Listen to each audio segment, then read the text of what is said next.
In today's video, we're going to talk about the Mighty Dandelion. All places that the eye of heaven visits are to the dandelion ports and happy havens. The wind may blow, the sun may scorch, the dust may thicken, but the dandelion lives through it all.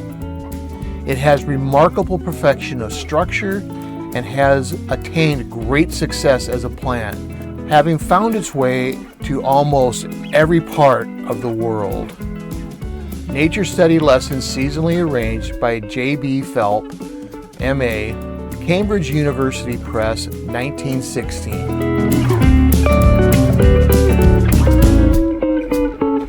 The purpose of this video is to devilify this wonderful plant, to help bring better understanding of its historical importance, to give some ideas how we can use the plant in today's world, and to learn to appreciate its cheery little flower.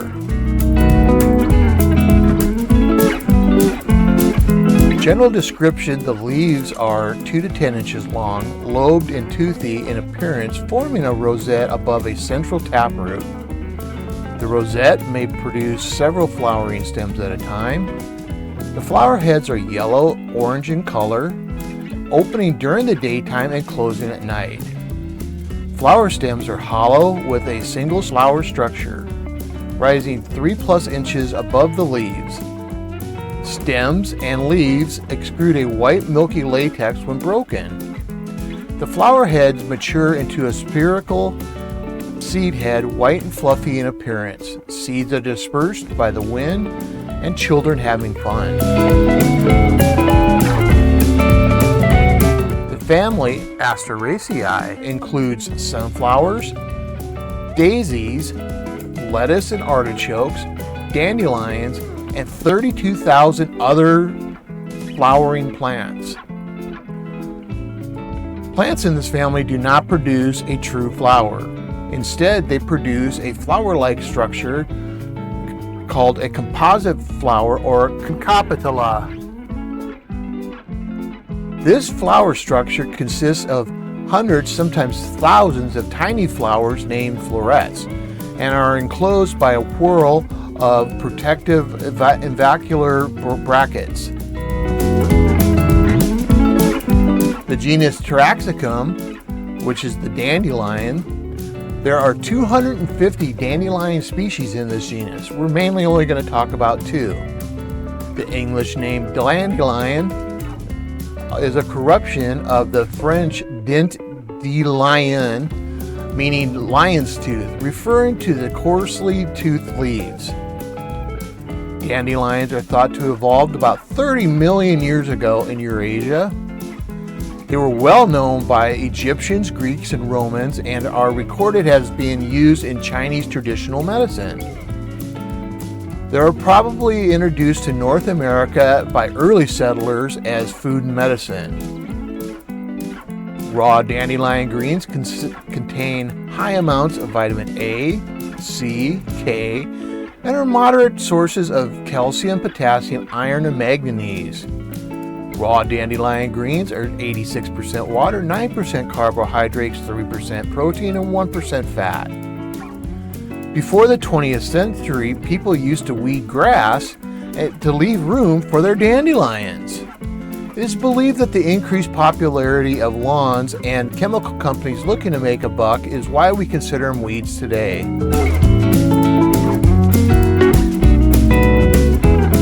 The 2 main species that you'll see is the common dandelion and the red-seeded dandelion. The common dandelion is a solitary yellow flower head at the end of a stout hollow stem. Flowers are typically about 1 inch across, but vigorous blooms can be up to 2 inches or more. Leaves form a dense rosette around the top of a deep taproot. Edges are deeply lobed with sharp, irregular teeth and are more rounded at the tip. Seeds are olive green, brown, or grayish, with a white tuft of white to gray-brown hairs to carry them off into the wind. The red-seeded dandelion typically has smaller flowers, rarely over an inch across, and more consistently deep lobed leaves. The lobes are triangular to lance-like, with tips strongly curving back toward the base, tipped approximately the same size as those along the length. As the name implies, the seeds are reddish in color with a tuft of white to gray brown hairs to carry it off into the wind. I actually found a common dandelion and a red-seeded dandelion in my yard growing together. This is a good visual representation of what the two species look like individually. Are they safe for animals? They are completely non-toxic and 100% edible for all animals to eat. Rabbits, wild turkeys, deer, eastern chipmunks, bobtail quail, and many species of birds consume the seeds and foliage. Additionally, many insects will collect the nectar from the flowers, especially in early spring when there are very few other blooms. If you see your dog eating them, don't worry. Are they bad for bees? No. Dandelions are often the first flowers of spring and the last flowers of fall. Honeybees and dandelions have actually evolved together. Although they are not the best protein source for bee broods, they are good enough to produce healthy bee larvae until better flowers are in bloom. Native North American bees have been using dandelions for over 600 years. How long do they live? A dandelion can live 10 plus years and the seeds are viable for up to 5 years. How do they reproduce? Dandelions reproduce asexually by seed. They are capable of producing viable seeds without cross-fertilization. They are genetic clones of each other. This is why they spread so easily. We have all played with the little puff balls as kids and some of us as adults. The seeds can be carried long distances by the wind.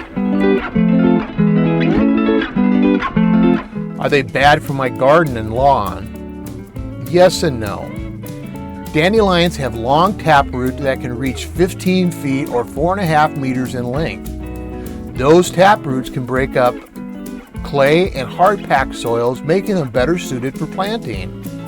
The taproots can also bring up nutrients for shallower rooted plants. As the root hairs and leaves die and decay, they provide your soil with those nutrients, acting as a natural soil amendment. They also attract pollinating insects. If you get too many, they can outcompete plants for space and nutrients.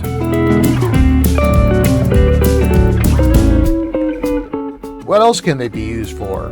Well, I love using them the same way I'd use spinach or kale and many other greens.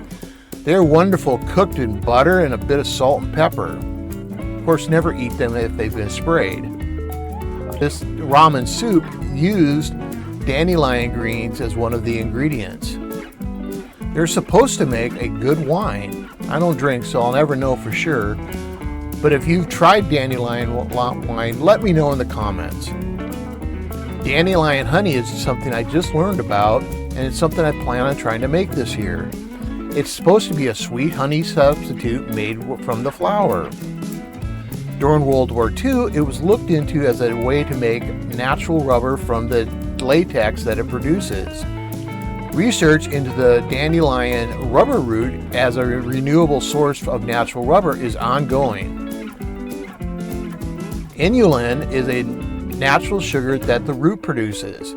It is used in the food industry as a substitute for sugar and fat, as well as soluble daily fiber. You also find inulin in things like onions, Jerusalem artichokes, garlic, and many other root vegetables.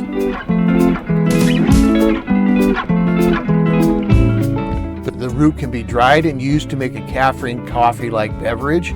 This is something I plan on trying this year. The flowers can be dried and ground into a yellow dye. Dandelions were once considered delicacies in Victorian times. last but not least, they are a sign that spring is coming. Their happy, cheery yellow flowers bring up many good childhood memories. Did you ever give your mom a bouquet of dandelions?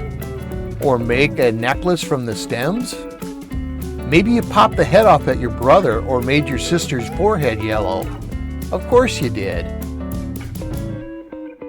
If you got a better appreciation for the dandelion, go ahead and like, share, and subscribe, and I really want to hear your favorite memories of the dandelion. Have a great season, everybody.